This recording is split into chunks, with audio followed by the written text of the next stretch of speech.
Hey everyone, this is the Heroes Podcast. I'm back again with Vera Thomas from the USA. How are you, Vera? I'm excited to be here. Thank you so much for having me. I'm so glad to have you. And before we go into our conversation and your story, I really want everyone to know who we are meeting with today. So I'll just do my usual small intro. Vera Thomas, certified life coach. She's an international speaker, trainer, mediator, and a poet. 22 times best-selling author, producer of twice weekly podcast radio show, The Vera Thomas Show. You've got to be there. You've got to follow it. I have been there, by the way, but Vera has amazing guests, life-changing conversations. And so she has worked with companies, organizations, schools, churches, and nonprofits, developing, designing, and delivering soft skills training and leadership programs. Being a poet, she developed an after-school program allowing students to express through poetry, short story, song, or rap. Ooh, I want to hear about that one. She teaches presentation skills and vision boards. Other programs for youth include All Schools Assembly, I Believe in Me, an anti-bullying program called Using My Power and My Greatness. There's a lot here that you've been doing, and I understand you are transforming lives and transforming families, parents, and kids.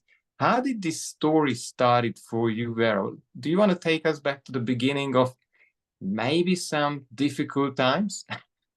Yes, I'm so glad you asked that question. One of the reasons that I do what I do, first, we need to consider the second cause of death for 10-year-olds to 34-year-olds is suicide.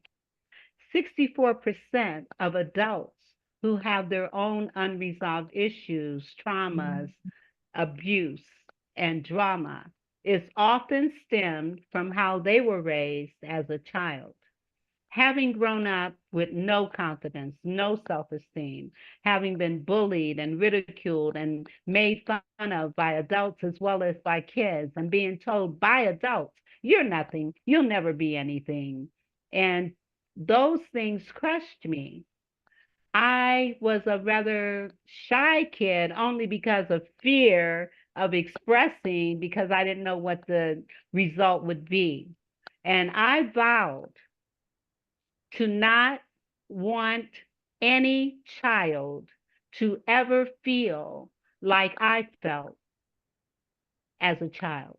And then after learning and building my confidence and my self esteem and loving myself and running and aiming and doing my thing, the purpose and passion that the Lord had put on me, I got married. My marriage was abusive. And I was physically, mentally, emotionally, and spiritually abused. I don't want any woman or man to ever feel like they are locked in to an abusive situation. I left my husband when my son was 6 months old. And this was after he attacked me in front of my son when my son was 3 months old. And I knew then I am not raising a child in this environment. It took me 3 months to get myself together, and then I left and became a single parent. And I was able to instill in my son the attributes and the positiveness and the confidence that he needed. And I can honestly say he is one of the most positive people you will ever meet. So, as a result of my own personal experiences and then becoming a certified coach through ICF, also a mediator, my undergrad is in psychology and my master's is in organizational management because I started working with, because of my experiences in the workforce, I started developing programs for companies, organizations, schools, and churches. But I also have programs for adults and for parents. And right now, my heart, my purpose, and my passion is to help change and transform families by working with kids individually and parents individually and then bringing them together. Let's just I hear you, and it's amazing that you've been able to have a wonderful son who has gone through so much, and also you. How long did this take for you to come out on the other side? Because lots of people from my audience are struggling with some aspects of lack of self-worth or lack of confidence and really not getting optimal results in relationships or as far as even their finances or money. What was the journey like? I understand it really started in childhood. And how long?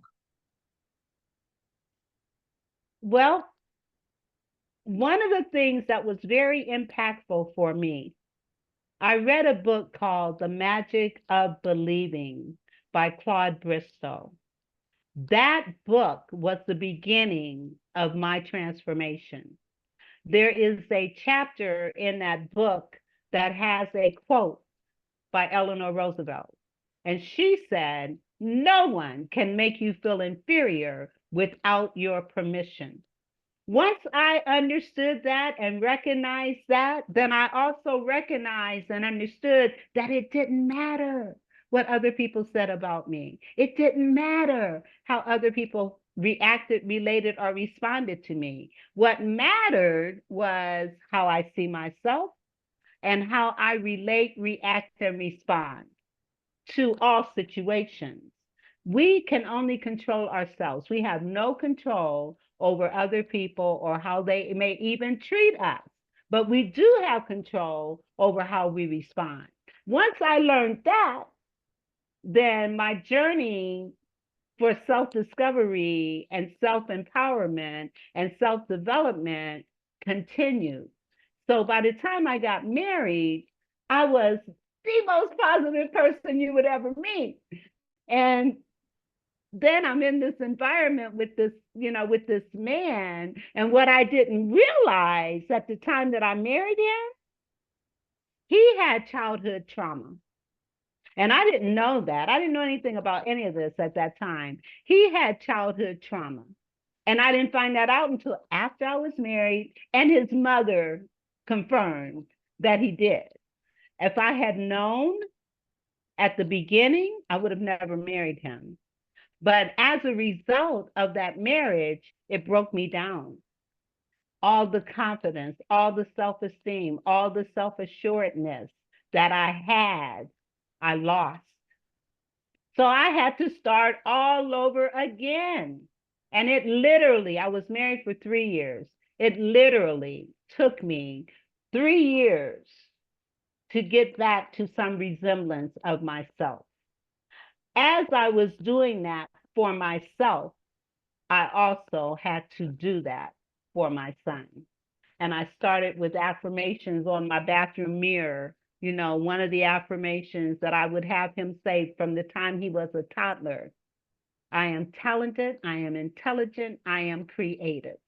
I had him speak those words out loud every day from the time he was a toddler. And when he started grade school, he was saying it every day. Middle school, he was saying it every day.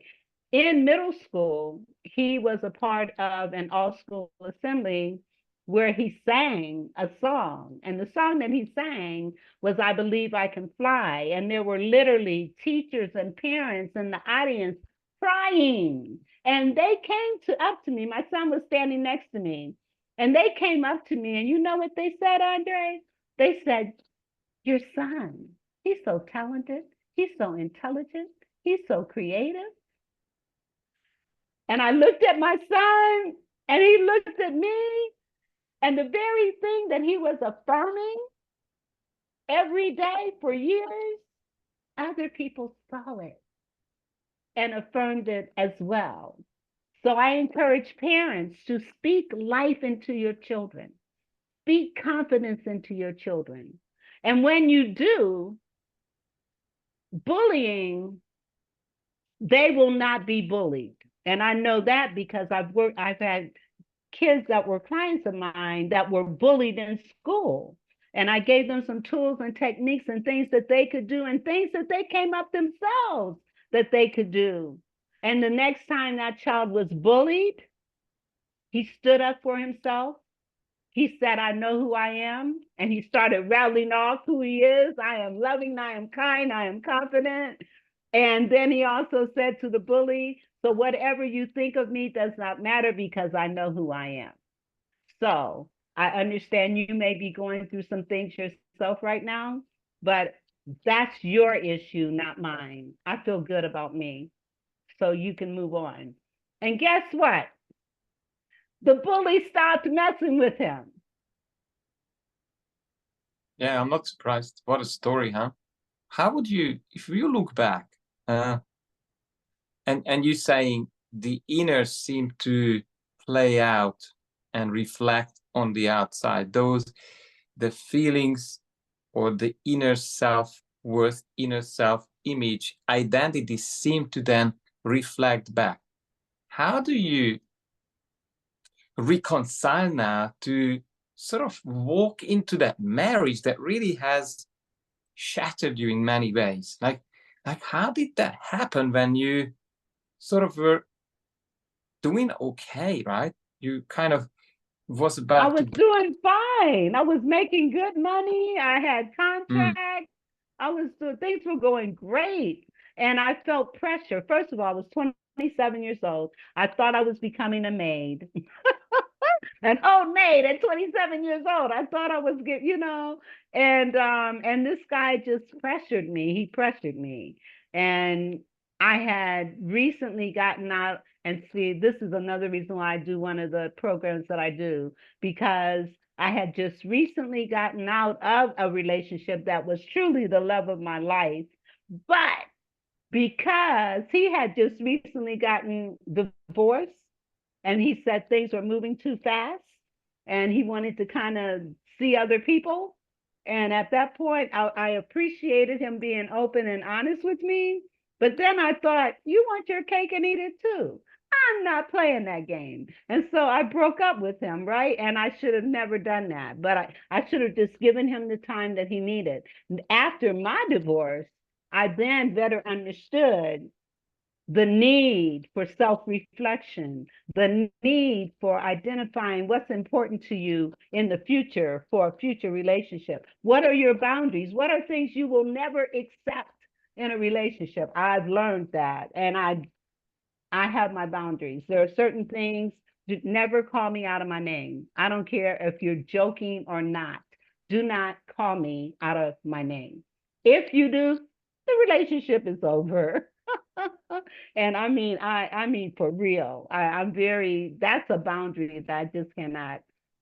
And so your question, how did I end up in this relationship?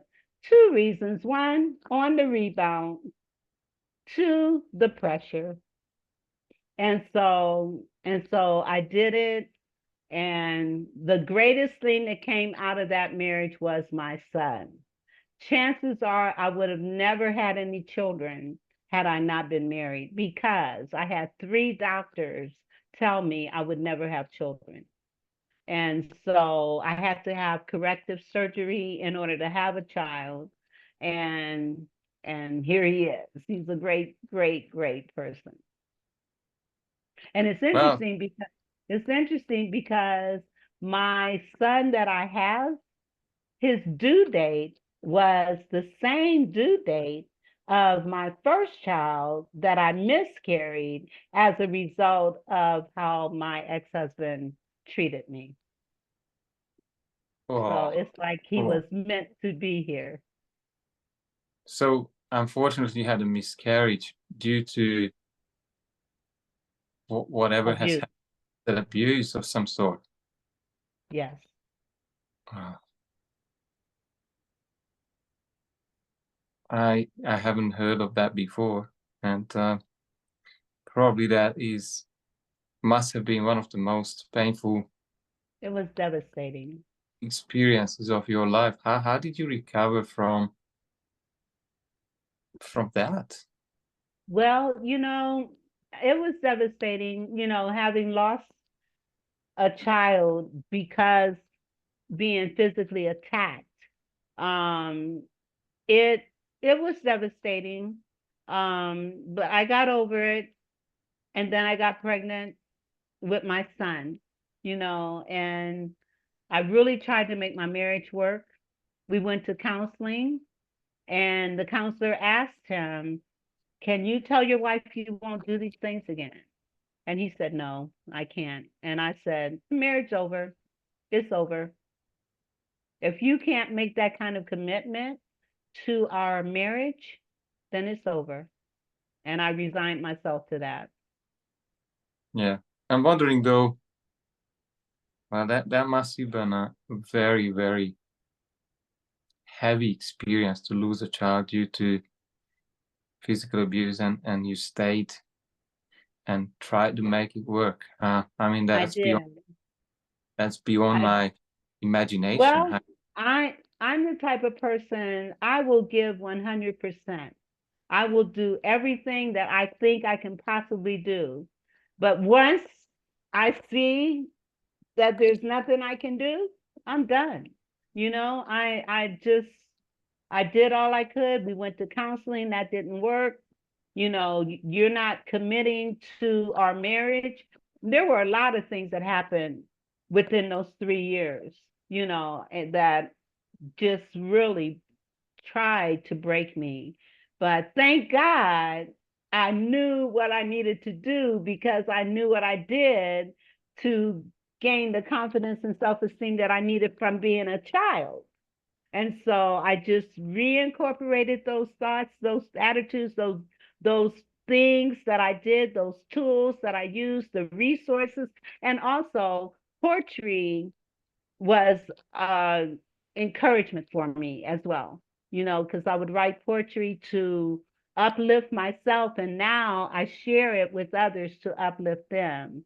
And when my son was 4 years old, no, I'm sorry, when he was 6 years old, I wrote a poem, and I wrote it for me so that I would be aware of the type of parent I need to be. You want to hear it? Absolutely. Please go ahead Okay. and share it with us. Yes. Okay. Children are people too. Show them the good inside of you. Give them praise for tasks they do. See their light shine bright through the light which comes from inside of you. Children need all we desire so much: the love, the hug, the kiss, the tender touch. The attitudes we express to them are the messages they learn to send. From examples like you and me, our children grow to be what they see. Do you show hatred, indifference, or love? Do you yell and scream no matter what in spite of? Have you shared kind words with your child today? Have you truly listened to what they had to say? Or did you just ignore and continue on your way, hoping they get the message and go somewhere and play? Children are an extension of all that we are, and the most valued God given gift by far. There are so many things they must grow to understand. We must guide and lead them with loving, outstretched hands. Teach and treat children as people too. See their light shine bright through the light which comes from inside of you. And when you consider a parent is a child's first teacher, so that is just so significant. And how we even start, because when I was pregnant, one of the things I did, I played classical and Baroque music on my stomach, Mm. and that enhanced my son. He's very musically inclined. When he was old enough to change the station on the radio, he would automatically go to a classical station. And I'm like, whoa, that's interesting, he started walking at 6 months. He was talking between a year and 16 months. I mean, he was advanced, and I attribute the fact that I did play that music on my stomach to that. Yeah, I mean, I understand there is knowledge out there in some tribes who are you have ways to have a connection with the baby in the tummy, and even teach them and nurture them in so many ways that Yes. Oh, most yes. most of modern sciences are, thinking It that, oh, works. yeah, I It guess, works. yeah. So what would you say if someone is stuck in, let's say, a relationship that is just not working, and they have a lot of issues? What would be the 5 steps for them to do right now? The first thing is, are you happy? Do you love yourself? Where is your confidence level in yourself? If you are in a toxic environment, sometimes it's really hard for people to get out of that. You know, they may well love the person with all their hearts, but if you're being verbally, physically, mentally, or emotionally abused, and let me say, emotional abuse, verbal abuse, mental abuse is far worse or just as bad, if not worse, as physical abuse. Because with physical abuse, you see the scars. With the other abuse, the scars are inside of you. The scars are in your mind. The scars are in your heart. The scars is in what you say to yourself. The scars is in how you interact and relate to yourself and to your children. So the first thing you need to do is really recognize and ask yourself, do I really want to live like this the rest of my life? And a lot of times people are fearful. But in these cases, feel the fear and move on and know that things will be better. My greatest fear in life was the fear of being a single parent. To the point, my son, I was 30 when I had my son. And I had this fear of being a single parent. 6 months after he was born, I became a single parent. So often the things we fear come upon us, and then we wonder and say, I knew that was going to happen. Well, thoughts are things, and we are what we think about all day long. So we need to think, how do I want my life to be? What steps do I need to take to get from where I am to where I want to be?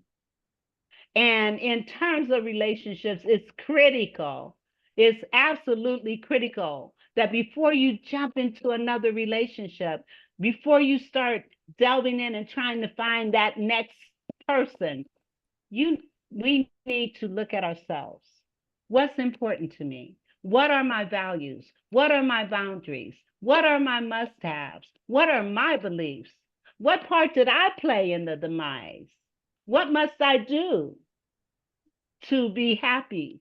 And what lessons must I learn to be wise? And so I wrote a poem that pretty much said what I just said, and Yeah, it covers everything that we need in order to get back to ourselves, to recognize who we are, and to have a healthier, more productive, happier, peaceful relationship. But you can't do that if you haven't examined yourself. yes, I did hear one of the things that really hit me when you said that walking into someone's self-worth or self-confidence is a lot worse than physical abuse. And Yes. and I have certainly been exposed to some behaviors from my dad where I've lost myself. I didn't know that I had power over my life, power over anything, because I became an absolute victim. I thought that life will just play with me and I will never take charge in my life. What do you think? How can one come from this victim mindset? Because this is the big one here, the taking charge and making that shift to move on, whether end or resolve the relationship, from that victim mindset to, well, what would that be? Leadership position, or taking Victor, responsibility? from victim to victor. Mm, How do I become victorious in my yeah. life? The first thing you need to do is take back your power. And how do you take back your power? By affirming who you are. Start writing out all the positive things that you are. I am loving. I am kind. I am supportive. I am caring. I am a hard worker. I am empathetic. I am special. Start writing those things down and saying them every day to get your mind set back to where you need to be the best version of yourself and for your children. So affirmations is a good start. Writing out what's important to you is a good start. Identifying your boundaries. And I'm not talking about just certain boundaries, but boundaries in every area of your life. Physical boundaries, emotional boundaries, social boundaries, financial boundaries.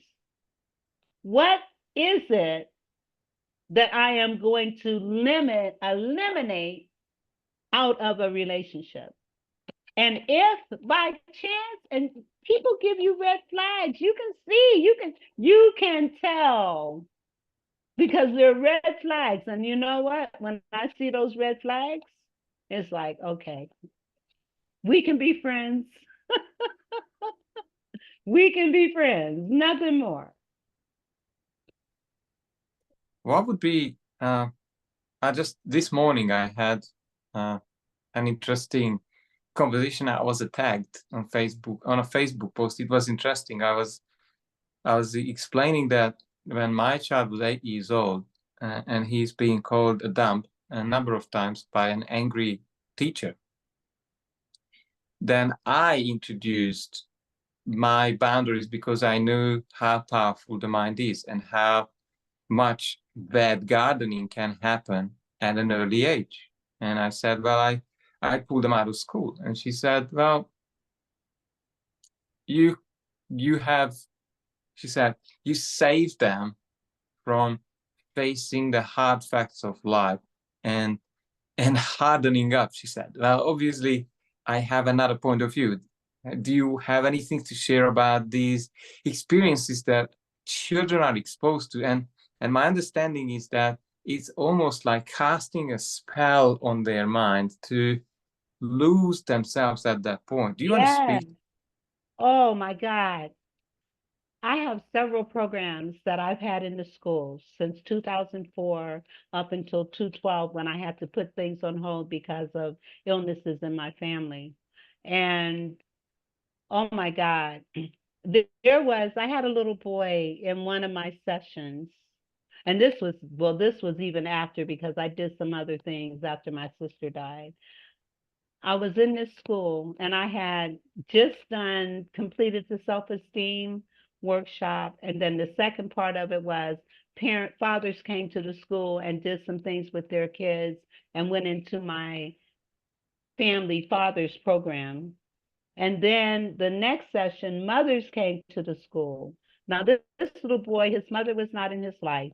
His father was incarcerated, and his brother was his guardian. And as we're going through our session, this little boy, under his breath, he said, I can't stand to look at myself in the mirror. I said, what did you say? And he said, I can't stand to look at myself in the mirror. And that was so emotional for me to hear a 10-year-old say that. And the mothers just rallied around him and showed him so much love. But what was so significant was how his classmates rallied around him and showed him so much love. And they continued to do that throughout the school year. Because they recognized what his need was. He needed that affirmation. And so I had another situation where I was a substitute teacher. And when, as a substitute teacher, it didn't matter what grade level, I always started my session by having the kids say this, and I'm just going to do it right quick. Okay. Now, just imagine kids doing this, okay? When I give all to accomplish a task, there's no need to ask.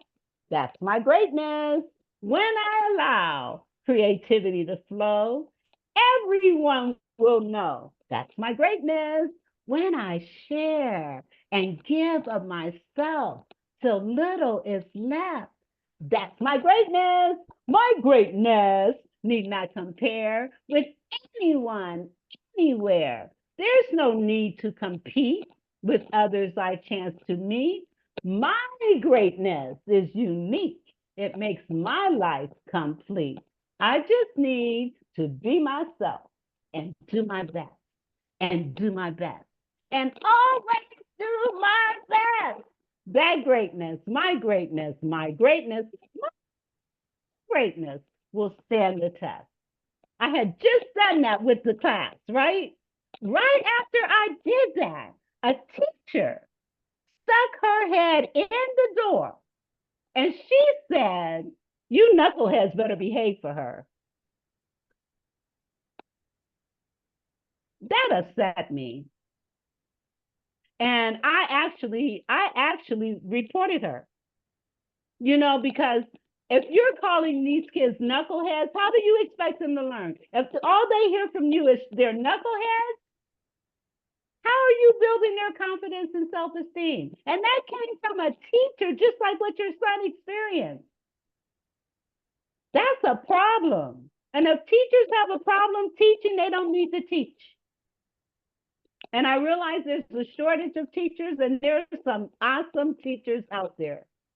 There are some awesome teachers out there.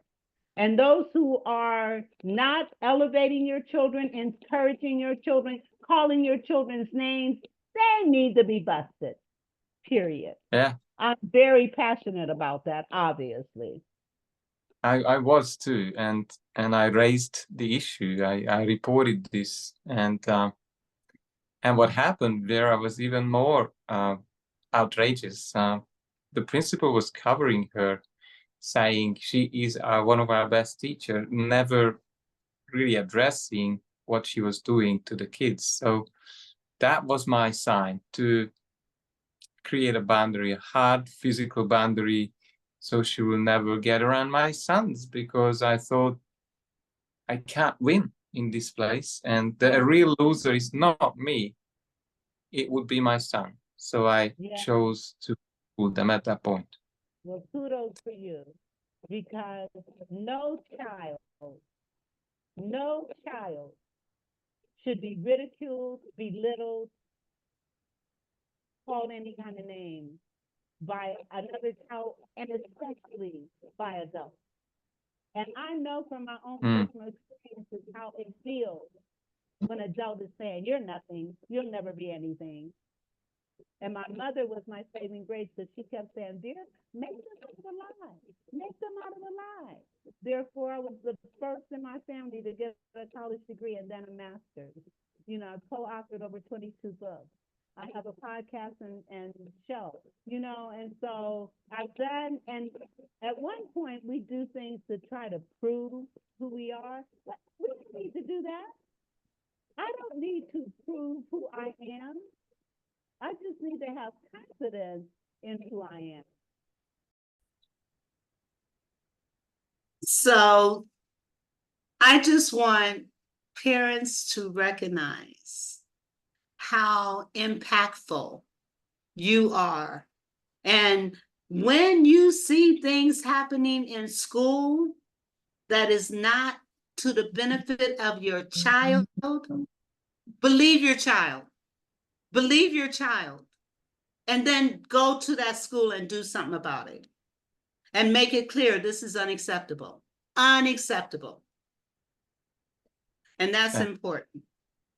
Yeah, I agree. Or move the child to another school, or do whatever you can. Do whatever you can.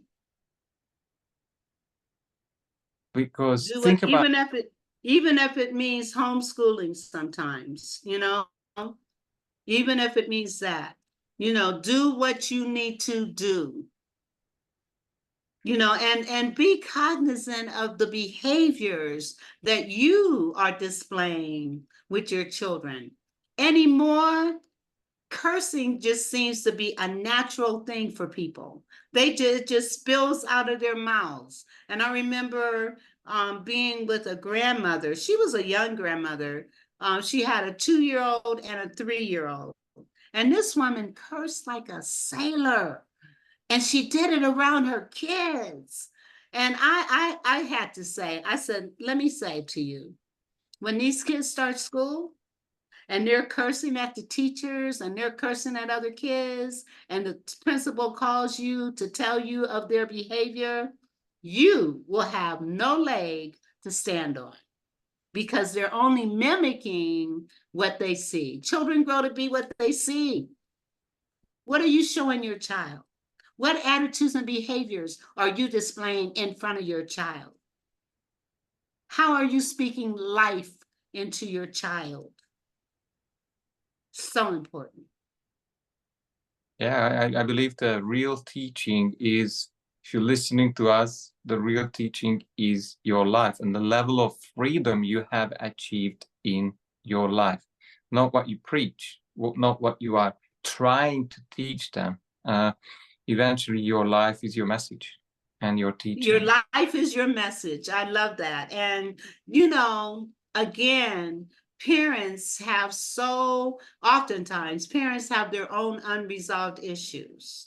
And unless they address those issues, you can't teach what you don't know, and you can't give what you don't have. And when we know better, we do better. So the intent is not for you to beat yourself up. You know, just think about some things and how you can do things better. One of the things that is so impactful on a child is yelling. Yelling can traumatize a child. Yelling can cause anxiety. Yelling can cause depression. Yelling can cause physical problems like stomach aches and headaches, and you wonder why your child is feeling these things. Think about it. How do you feel when someone's yelling at you? Think about it. And then amplify it in a child. Powerful message. Powerful message. And what really comes to mind is that distinction. You need to live what you trying to teach, not just know, but to live and be the example. There is no shortcut. And and Vera, I am sometimes cursing, and I realized that, unfortunately, yes, it started to show up in my children. It's definitely from me, not from my wife. So when I get to see them back in Europe, I will zip my mouth or find other words to empower them so they don't carry this cross from me. Yes, yes. Well, I'm glad you admitted that you recognize, you know, because it is impact. I substituted some first graders when I was in Atlanta, right? These kids were so intelligent, but they were off the chain.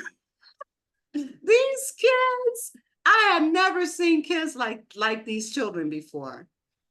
You know, I mean, and I've substitute taught for years, okay? But I mean, these kids, little first graders, little boy walking around calling little girls names, and then they're fighting and they're doing all this other stuff. And I wasn't used to those kinds of behaviors in the classroom. I really wasn't. And this one little girl, she looked at me and she said, you're stressed. That's so funny. And I said, no, I'm not. And she said, yes, you are. You are stressed. And I work with kids. I have a great relationship with kids. I guess I was just in a state of shock, to hear these kids cursing at each other, the name calling, the one little girl came up to me crying. Everybody's talking about me. They called me this, they called me that. And I asked her, I said, well, what they said, is it true? And she said, no. I said, well, if it's not true, think about who you are and what you have to offer. And tell them, I don't believe what you're saying because I know better. And they'll stop messing with you. Well, you have to stand up to bullies. A part of our problem in our country today is that not enough people are standing up to the bully. You have to stand up. Take back your power. Take it back. Yes, and what comes to mind is I've read this. It was a small 2-liner the other day, and it said, "Who you are is so loud." We're talking about identity here, that I cannot hear what you say. Right, I hear you. Silence speaks volumes sometimes, and attitudes and behaviors speak even louder, which reminds me of another poem. So, audience, if I were to say to you, close your eyes and tell me how many windows you have in your living room. With your eyes open, you can see those windows, right? You can see those windows, right? If you can see your windows, you can see your life. See the windows in any room with eyes open wide or shut tight. See the quality of your living by what you do or say. Do you see happiness or gloom in the life you live today? Are the clouds of despair the only thing you see?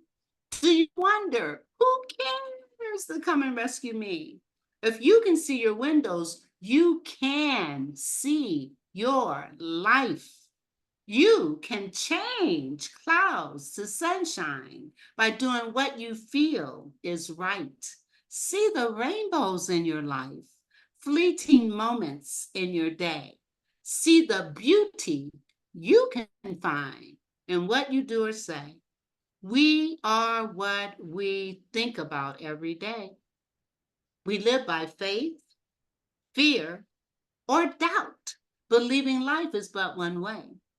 We can think ourselves into happiness, misery, or pain by seeing what we stand to lose or seeing what we stand to gain.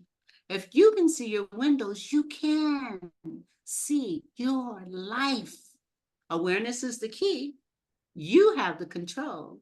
You can see your life right. Now, my question to you is, how do you see your life? How do you want to see your life?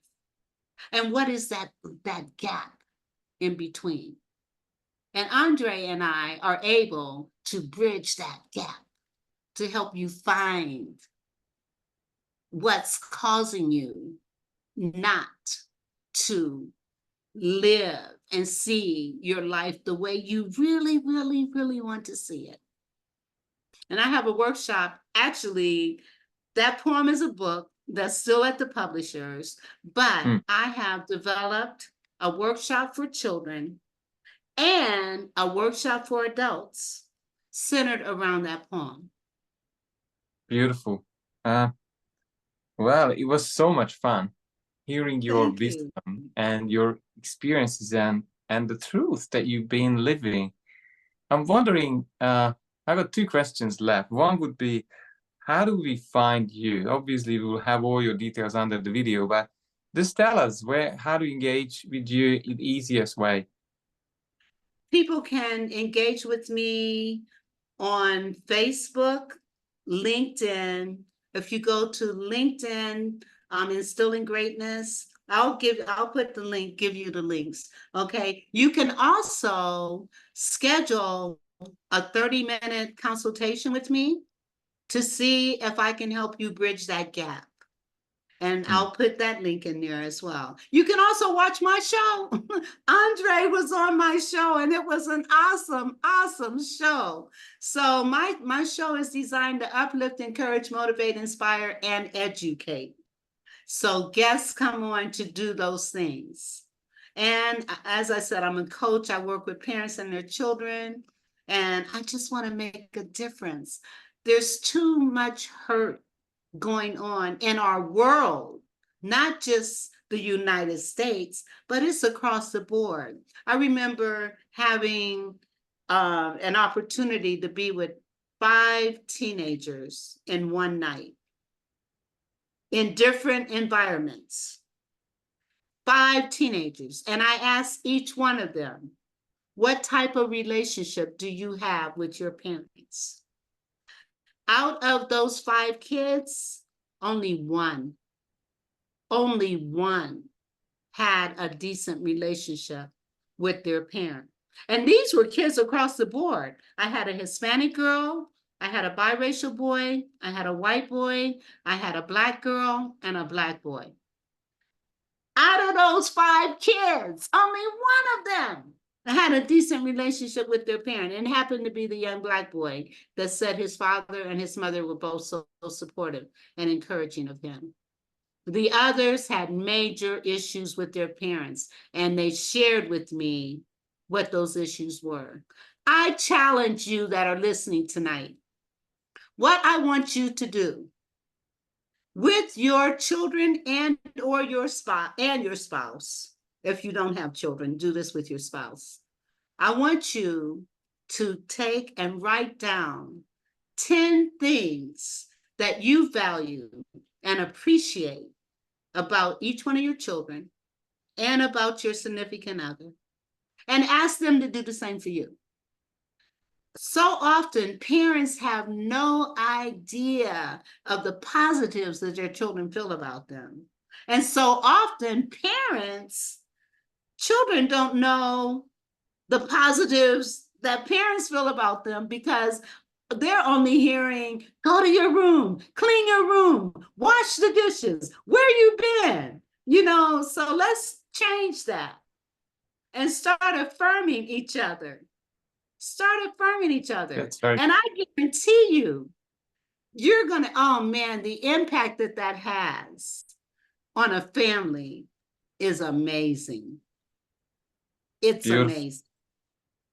I'm wondering what else I have not asked Vera. It's been a wonderful interview with a lot of things that you have given us. Is there anything I haven't forgotten to ask that you wanted to share before we finish? I just want to say to your audience, don't give up on yourself. Don't give up on your children. Don't give up on your relationships unless they're toxic. Then get out of them as quickly as you can. Recognize who you are. Recognize your strengths, your talents, your abilities, your purpose. We all have a purpose in life. We were all born with purpose. And sometimes we get so jaded by all the things that we've gone through in our lives that we can't see what's meant for our lives. So I just want to encourage you to know that your pain may well be your purpose.